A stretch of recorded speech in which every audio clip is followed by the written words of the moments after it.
Hey guys, welcome to the Silver Report. Here we are, it's Sunday, April 9th, 2017. We have gold currently trading at $1,254.80. Silver's trading at $18.06. And let's get right into some of the economic factors that will be playing a part into the price of precious metals, because we have some major news. And we see that Gary Cohn, he's the former Goldman Sachs Group Incorporated executive, by the way. He's the top White House economic advisor. He told lawmakers that he's going to back legislation breaking up the largest U.S. banks. And what we've seen, he was discussing with lawmakers looking for a boost of congressional efforts to reinstate the Depression-era Glass-Steagall Act. Now, what we're seeing, Mr. Cohn was asked by Senator Elizabeth Warren whether the administration planned to carry out a promise included in the Republican 2016 platform, and also made by Trump himself, to restore the law separating traditional commercial banking from investment banking. The law was repealed in 1999 by Bill Clinton. Mr. Cohn expressed an openness to working with Ms. Warren on the issue and said that he could support a simple policy completely separating the two businesses.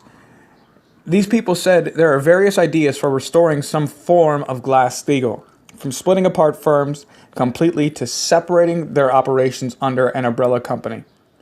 So the White House spokeswoman said to Mr. Cohn,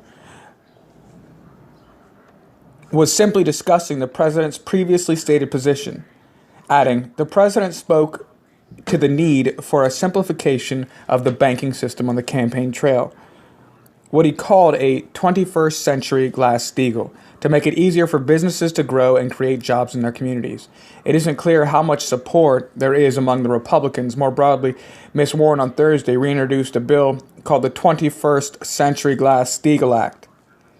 3 senators joined her, including one Republican, Senator John McCain of Arizona, in the Congress. McCain was the only Republican to sponsor the bill. And now, one thing that you really need to focus on, number one, when you have Ms. Warren coming out and putting forward a bill, the 21st Century Glass-Steagall bill. Now, the dynamics of this bill are yet to be clearly seen.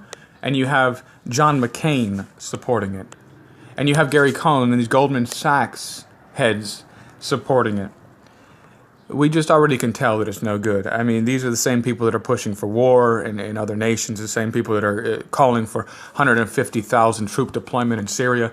Whenever you have these people set their eyes, it seems like all of the policies that are being passed are focused on banks. It feels like this is the United Banks of America anymore. You know, they campaign, they tell us how they're going to drain the swamp, and then they step forward and you know what? They have all these plans they've been setting aside, particularly for banks. And you wonder why. It seems like Goldman Sachs seems to dominate the cabinet these days. I'm not left, I'm not right. I'm just for what's right. And what I see is clearly that there is a banking agenda behind this entire thing. And it just seems like more and more, we don't even elect politicians.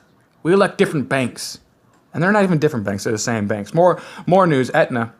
They're seeking to exit the state's ACA marketplace. Aetna Better Health Incorporated became the second insurer this week to say it will exit the Affordable Care Act insurance marketplace in Iowa next year. This is the latest sign that the industry is pulling back from the exchange.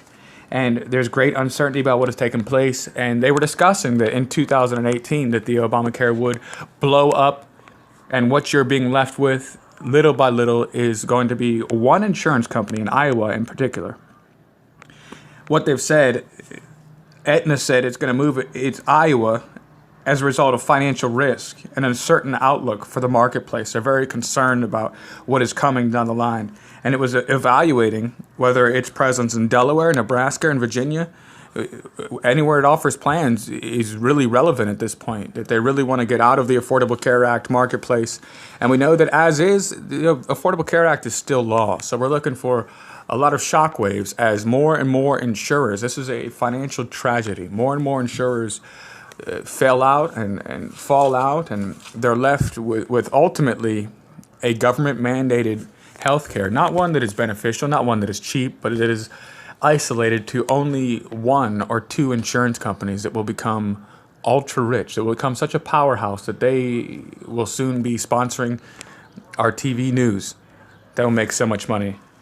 It is if the government diverted the public's money, whether from tax acquisitions, from levies on your tax refunds, or just convincing people to join Obamacare with promises of low rates, are now going to find themselves locked into insurance plans with extremely high rates, with no options, no chance to be able to avoid it, no other place to go. And we're going to see these companies just becoming ultra rich. It just feels like these lobbyists, banksters, and insurance companies are just pulling apart this government. Where's the voice for the people? All right, thank you guys for joining me here on the Silver Report. If you like the content, be sure to subscribe, like the videos, share the videos, get the word out. I thank you so much for stopping by. As always, stay safe.